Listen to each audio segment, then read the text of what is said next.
Now at 11 o'clock, a mascot controversy at Manchester High School, where they've been the Indians since before the current students enrolled and even before some teachers were born. Yeah, but that long-standing tradition may soon be coming to an end because a group of young people believe it's offensive. But on the heels of Guilford High School changing their name from the Indians, well, the talk is gaining steam here in North Haven, too.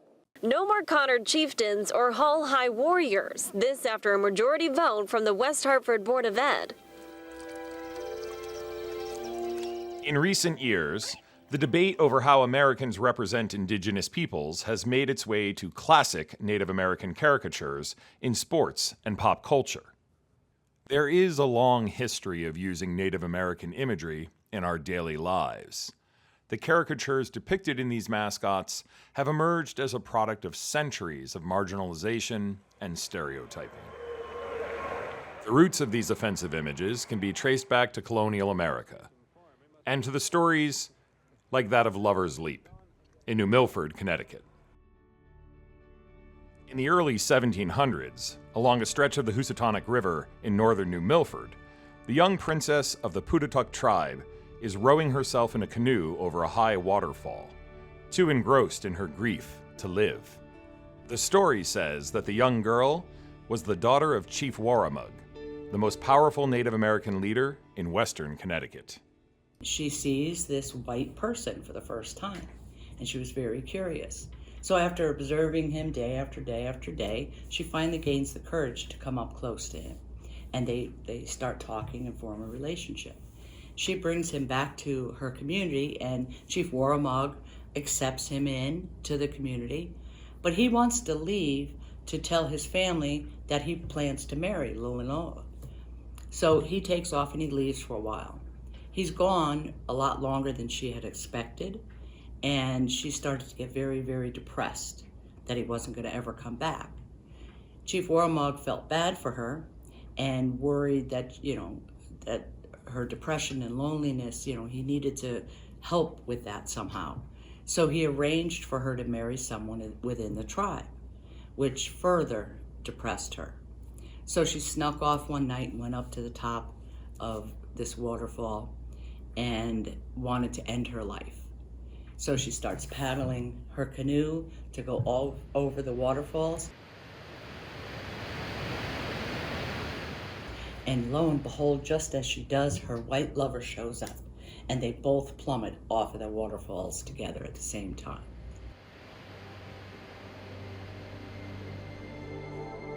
This is the story of Lilinoa, the daughter of Chief Waramaug, whose life ended in tragedy.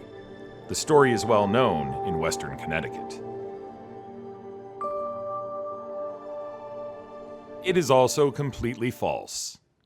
Lilinoa never went over that waterfall. In fact, she never even existed. Waramaug himself may never have existed. So what is the true story behind Lover's Leap? So this story of their love being rejected and her killing herself over it doesn't make sense within that historical context. I mean, they could just say, oh, well, he's a leader, therefore, wouldn't it be romantic if he had a daughter? And then they just, tell that story. So I don't think that there's really anyone that this Lilinoa story is even based off of. Chief Waramaug never had a daughter, let alone a daughter named Lilinoa. If you go to that location, you visually look at the waterfalls that she supposedly leapt off of. They're 6 feet high. You couldn't kill yourself if you wanted to. It's a fabricated story that so many people are really attached to. It's hard to convince them that it's not true. The parallels between the Lover's Leap story and traditional European folktales are undeniable. The Lover's Leap story follows the same structure and themes as European tales such as Romeo and Juliet. But how could these seemingly disparate cultures share a near-identical myth? That whole Lover's Leap story, it's very similar to Romeo and Juliet, right? It's very similar to West Side Story and so many other fantasy stories such as that. There are hundreds of Lover's Leap stories all across the United States. There's 50 Lover's Leap stories along the Mississippi River alone. Many are familiar with the story of John Smith and Pocahontas and the popular Disney adaptation. Many of these stories center on tragic Native woman who dies for love. And we see that in the example of Pocahontas, right? Where whose real name is Matoka. And John Smith, wants to portray Native women as self-sacrificing and emotionally pure, and they want to frame Native women as like these mediators between cultures. There are many, many stories of this type of, a beautiful Indian maiden falling in love with a white guy and killing herself over it. The story surrounding Chief Waramaug is simply representative of hundreds of similar stories across the United States. These tales were created to serve the purposes of white colonizers, portraying negative connotations of Native Americans, while giving the impression that colonization was a simple, painless assimilation. In reality, it was violent and bloody, with entire cultures exterminated. So this is a common trope, a common theme, a common story that we see all across the country. It's not unique to Connecticut, and it comes from the stereotypes, right? And that desire to romanticize Indigenous people. There's all these other stories that are the same sort of story all over the US. It's a often repeated fairy tale that kind of the idea, it's a colonizing force to sort of treat Native women as sexually available, and also to treat Native men as unreasonable, and to sort of impose Western European standards. It's putting into the popular culture, the popular consciousness, that Europeans, their way of life as exemplified by the white male love interest, are desired, and that Native Americans want to be part of that. There's real stories of real Scattercokes who have done really cool things that are often, and that can be seen all across Native studies. So there's people like Eunice Maui, there's people like William Cogswell, who served in the Civil War and was one of the first Natives to enlist in the Civil War in Connecticut. There's stories like talking about the Scattercoke Rattlesnake Club, which was such an important part of our history and survival in a time period where economic opportunities were intentionally being removed from the tribal people so that we had to leave the land to go find work.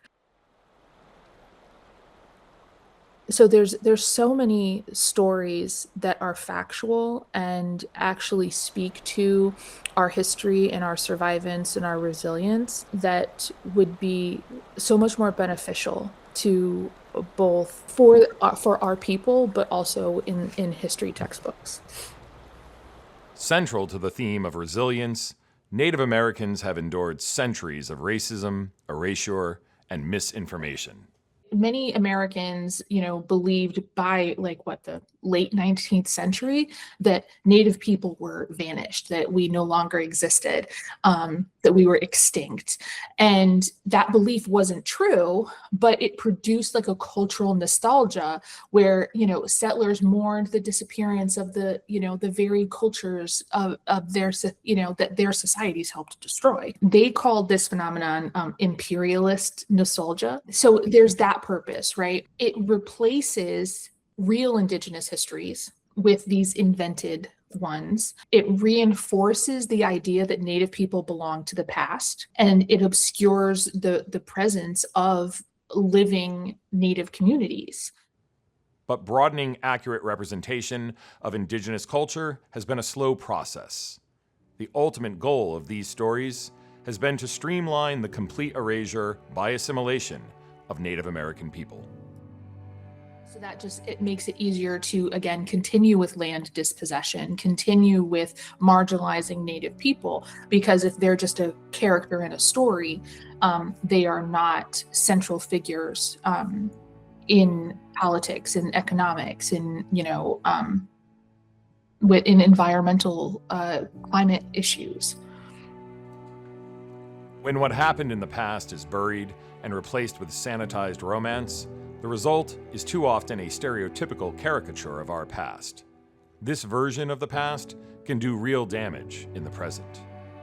The bottom line really is it's important to replace these romantic myths with histories that help people see that Indigenous communities are politically sophisticated. There is not one gender norm, that Native people never disappeared, that we are still here, and that the landscape itself is layered with real Indigenous histories.